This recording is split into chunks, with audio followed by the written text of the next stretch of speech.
Get your coffee and join me today with Daryl Sorrells from Georgia Highlands College, the Education Division. Get your coffee. We'll be right back. My college offers classes that meet my educational and career goals. With opportunities outside of the classroom. Where the faculty know me by name. My college can prepare me for my career. I can earn an associate's degree and transfer credits to a bachelor's. My college is a state college within the university system of Georgia. My college offers courses that fit my schedule. It's where excellence begins. We are. We are. We are.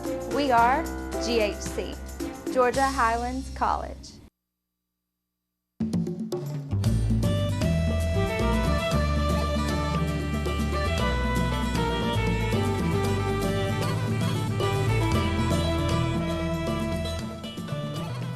Welcome back to GHC Coffee Break. I'm excited that you're here today joining me with Daryl Sorrells, who is a colleague, a friend, the director of the education program at Georgia Highlands College. And Daryl, I'm really happy to have you here this morning. Glad to be here. It's really exciting that to me, when I look at the people around me in our offices, our little neighborhood, Daryl's been one of my neighbors in our offices for a couple of years now, and we've really got to know each other, and it's been wonderful to get to know you better, Daryl. I really appreciate you being here. Same with you. Well, I thought what we could talk about today is, well, first of all, let's talk about education in general. I know you were also a superintendent of the school system, okay, and that was Polk County, right? And I thought that we could also talk about, you know, K through 12, but of course the college education, but then talk about programmatically, how do you become a teacher? Why do you want to become a teacher? That we should appreciate teachers. Right. So just start off by let's chatting a little bit about your background. Okay, well, my background is I spent 32 years in the K-12 world, most 19 of that teaching high school, several different areas.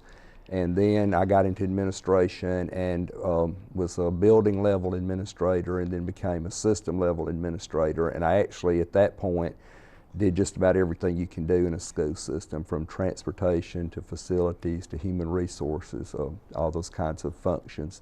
And then ended my career as superintendent of the school district and retired from there, and was lucky to get a job here at Georgia Highlands, and this is actually my 10th year, which is hard to believe. Wow. It's been 10 years here at Georgia Highlands teaching education courses to our students that are planning to become teachers. Wow, what a career progress. That's how interesting. Yeah, it's been really fulfilling for me to get back to teaching. I started teaching and now I'm back teaching, and I really enjoy that part of it. It's a great journey. Yeah.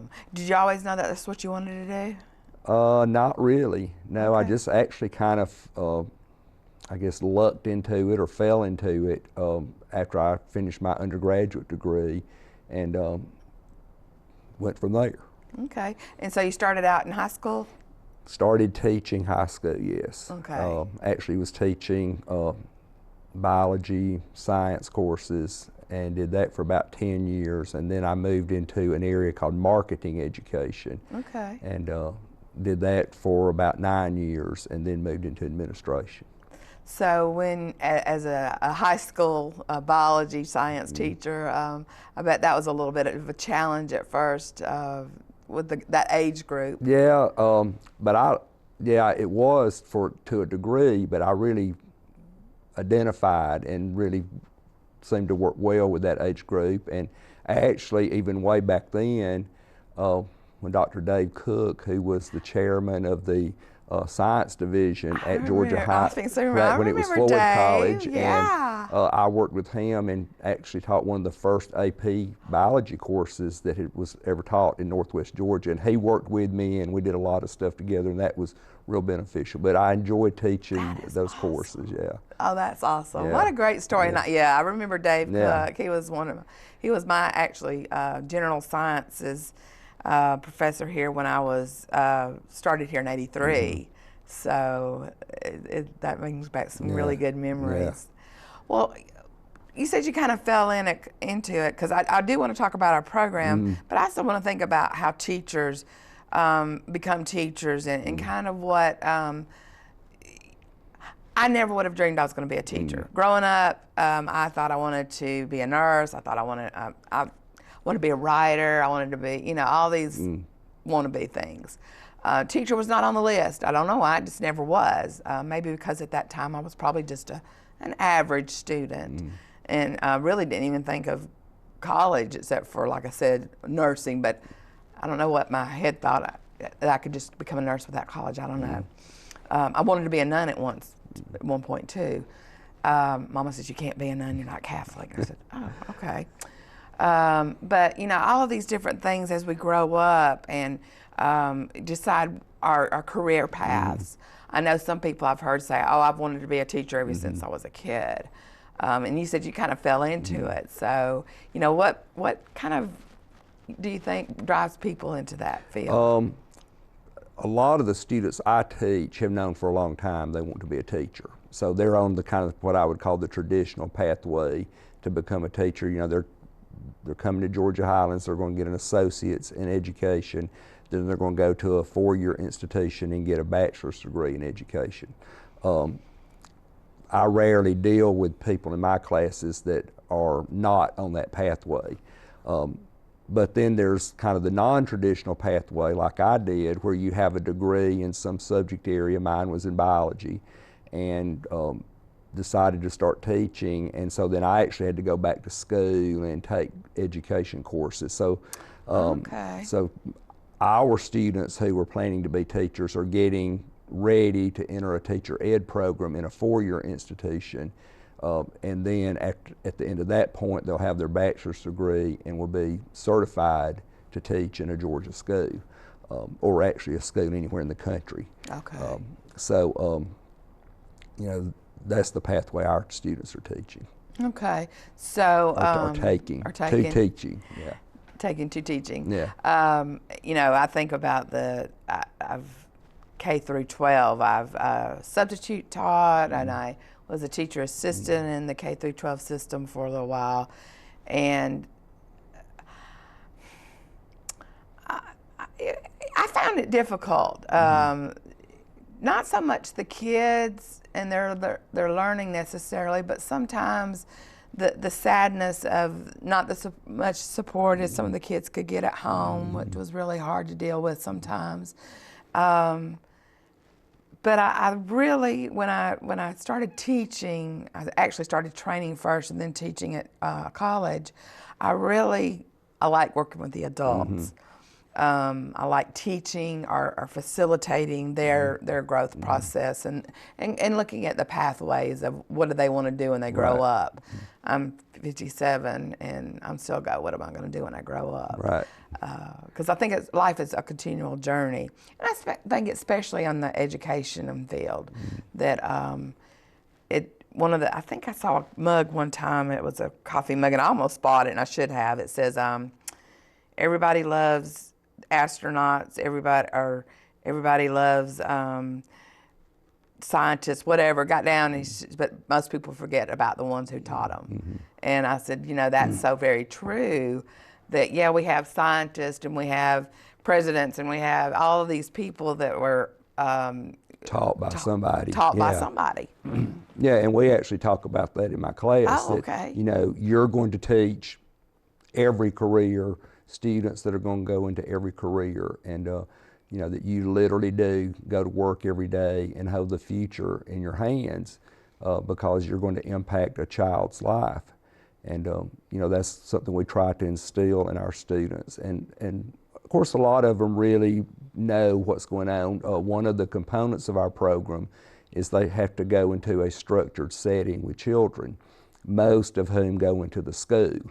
And they have to get at least 10 hours per semester in that setting. So they have an opportunity to go in, and as an adult going into the school, they get to see the kinds of things that teachers deal with on a day-to-day basis.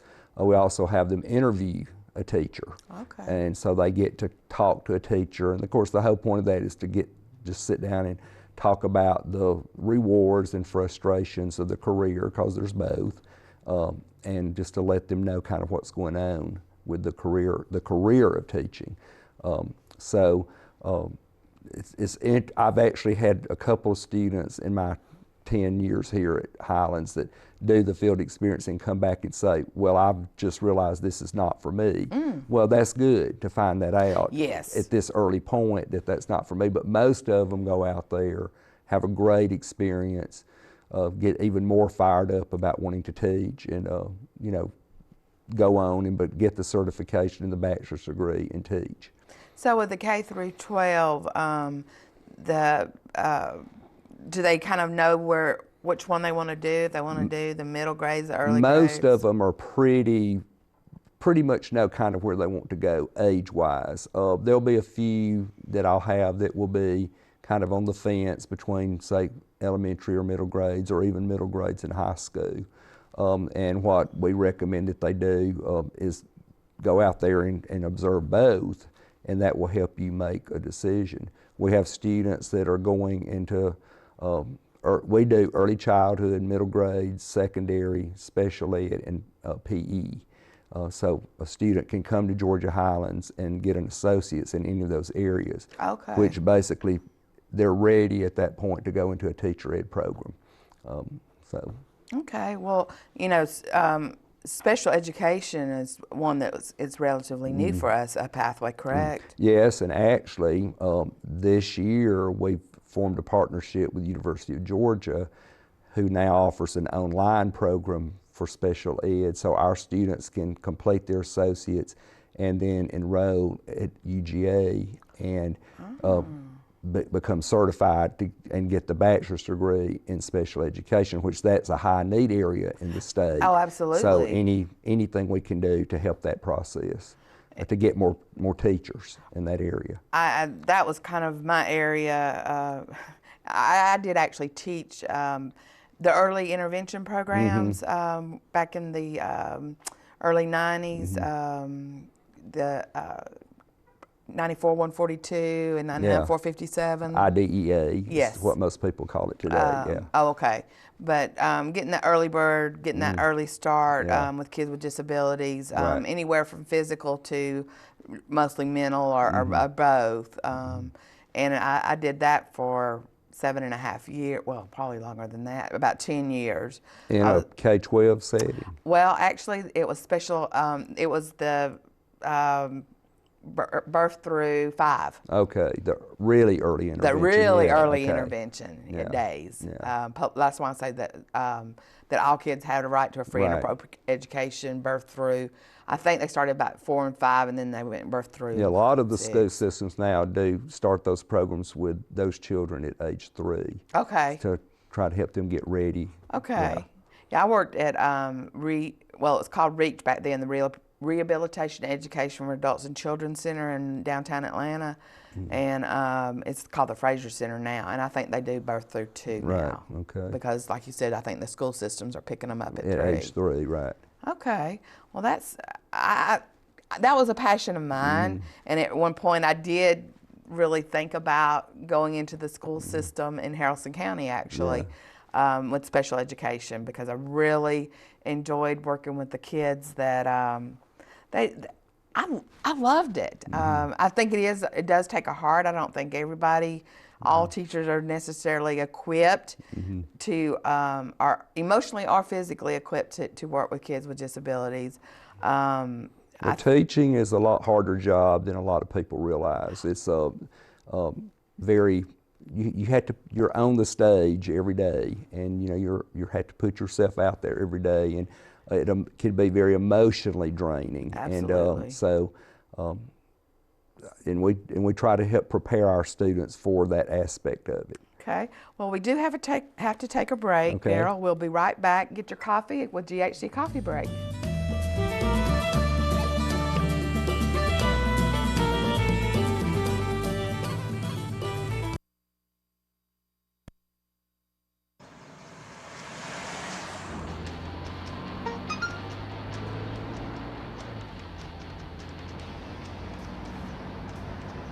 The average text, takes your eyes off the road for nearly 5 seconds.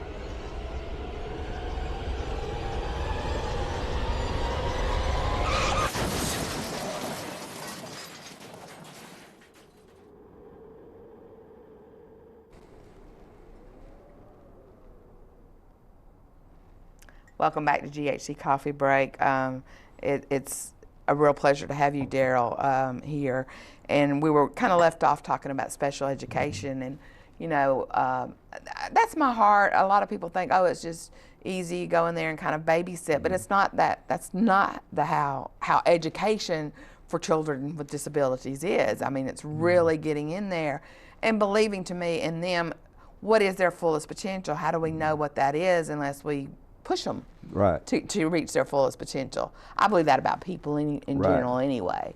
And, you know, I think one of my favorite stories when I was at the Reach Center was a teacher friend of mine.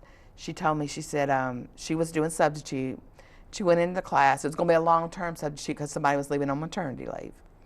And she just went into class and was doing all these wonderful things with the kids. I think it was a 5th grade class. And other teachers started coming up, wow, it's great what you're doing with those kids. Now, she wasn't picking up on those kids at the moment. And finally, she just said, what do you mean those kids? She said, well, you've got the special needs class. And she was like, oh, I did? I didn't know that. But they were excelling. They were going beyond their full, what people expected of them, because she expected them to do what the other 5th graders were doing. She had not been told she was put in a special education class. So these kids actually began to, because of that label. Well, and just teacher expectation. I mean, teacher expectation has a lot to do with how much students can achieve and how well they'll do in any class, special ed or whatever. I totally agree. Yeah, and of course, a large number of our special needs children today are going into the regular classroom in inclusion. Exactly. And then they are being served by a special ed teacher that goes into that regular classroom, or maybe they're being pulled out for a certain number of minutes per week for just some special instruction or to learn a strategy or whatever to help them. So yeah, the regular ed teacher today has to be prepared to work with and deal with special education students because they're going to be in his or her classroom. Right. Which compared to when I first started teaching a long time ago, that was not the case. Right. But now they're going to be in that regular ed classroom. And I think I've seen with the kids that I worked with, and some of our kids had a lot of physical challenges, but some of them had both the emotional, the physical, all the above, multi-issues, multi-diagnoses. But working with the typical children, they model. I cannot model, I mean, I'm childlike, I admit. But to be on a child's level and to do things that somebody my, that age would do, it's really so much benefit for the regular ed and the special ed group to be together, because to me, it's reciprocal. Yeah, and matter of fact, we found that regular ed students in those inclusion classes often benefit from having that other teacher come in, and while the special ed teachers explaining that strategy is helping the regular ed students too, who may need some help. I mean, the bottom line is the instructional strategies and the things we do with students work for all students, like you're talking about the person that went in there and didn't know. Right. I mean, it works for all students. Exactly. But it's that labeling and, like you said, the expectations. And I'm in human services, so I'm a full believer in reaching your full potential. Well, how do I know what my full potential is if I don't push it? Right. If I sit there and be fed every day of my life and never was taught to hold a spoon, then yeah, my full potential. But wow, what I could have learned how to use a spoon. I could have learned if we don't teach them. Right. And working with adults the same way, that have that high expectation, help them, because they tend to jump for that bar if it's here. Yeah. But if you're going to put it here, a lot of times that's all. That's all they'll go. Yeah. Yeah. You're right. So looking at the program at Georgia Highlands and the students that come in, So that y'all make sure, even though they're not necessarily going to be special ed teachers, that they get that inclusionary piece. Right. We teach 3 education courses at Highlands. Okay. One's covers like current issues in education and kind of gives just what we call the foundations of education. We teach a second course in diversity, just so our students are prepared for what they're going to encounter with our increasingly diverse population. Absolutely. And then the third course is what used to be called educational psychology, and it's actually within the framework of that course that we do talk about disabilities and students with disabilities and what that disability is and how it is manifest and the kinds of things, accommodations and interventions that we have to do in a classroom setting with those children.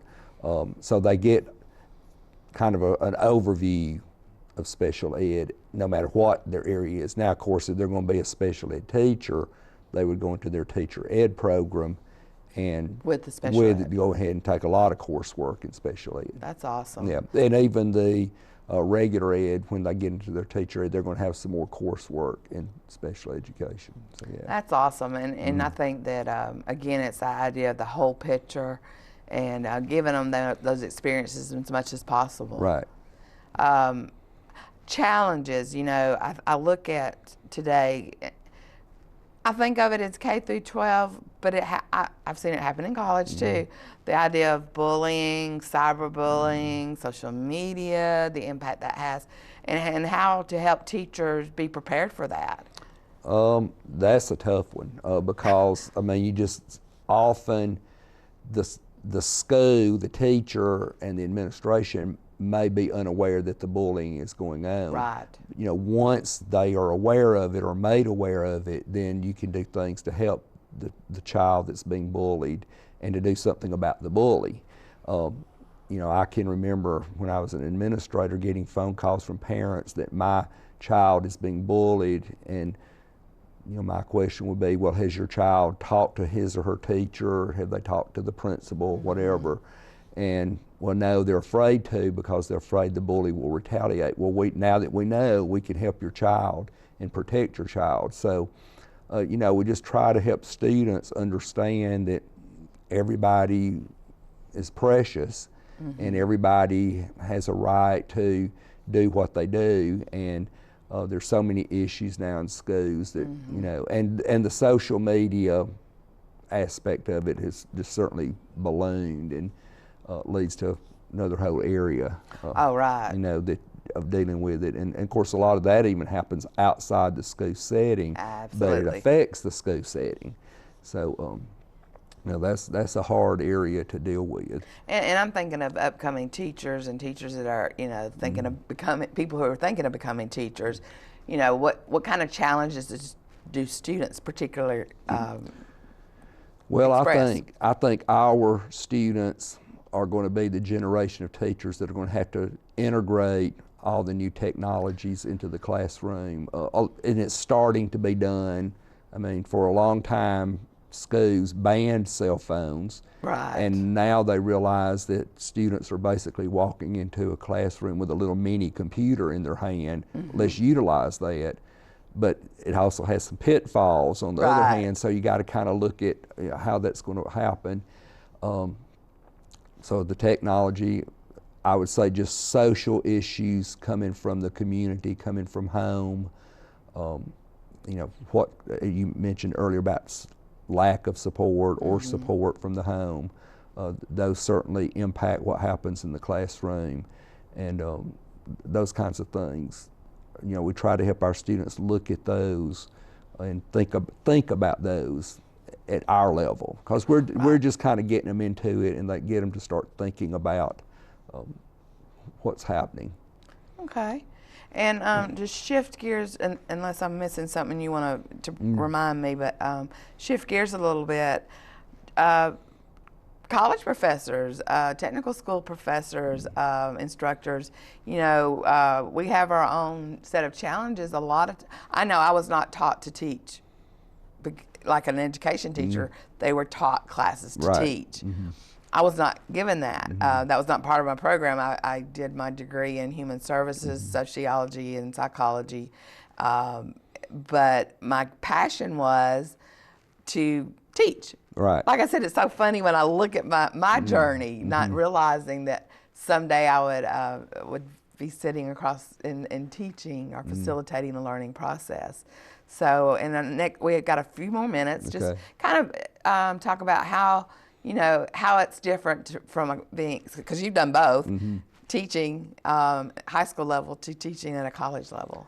Well, first of all, typically for me, looking at it, not all the high school students wanted to be there, whereas basically most of the college students are choosing to be there. So yeah, exactly, would hope.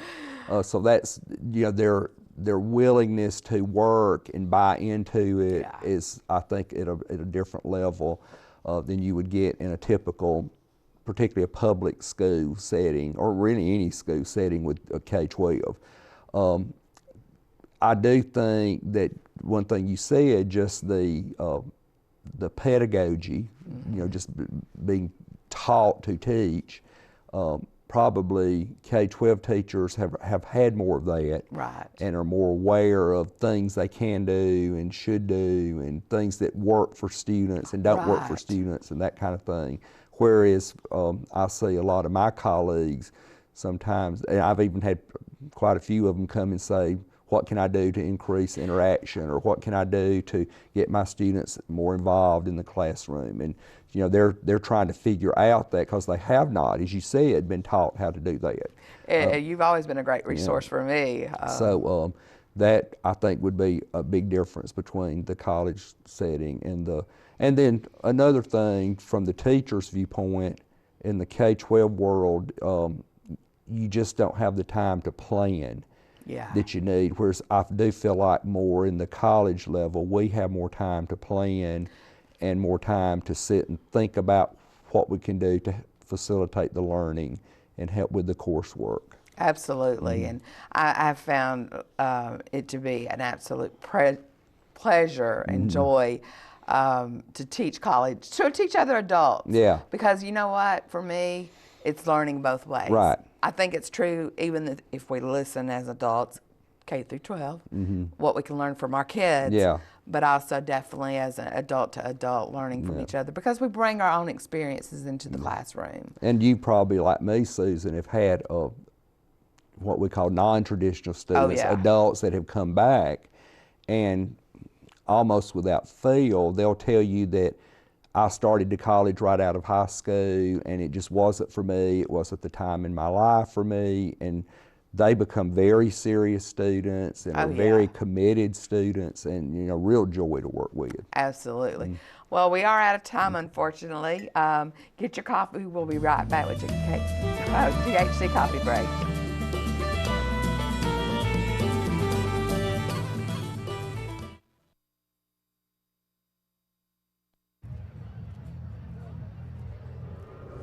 Looking for these? You drive buzzed. Could be one very expensive ride. First, you gotta make bail. Then pay me to get your car back. Your insurance premiums will go through the roof. And my legal fees just keep adding up. All told, it could end up costing you $10,000. Nothing kills a buzz like getting pulled over for buzz driving, because buzz driving is drunk driving. Welcome back to GHC Coffee Break. Sorry, I have my tongue tied today. Daryl, thank you again for all of your work that you do, both as a teacher, K through 12 administrator, and of course a teacher at Georgia Highlands College, and being a great colleague and friend. I think what I'd like to say, just to end, teaching is a great career, and it can be a lot of challenges, but a lot of benefits as well. I agree, and thank you for allowing me to be here today. Well, thank you, and until next time, we'll see you on GHC Coffee Break. Get your coffee.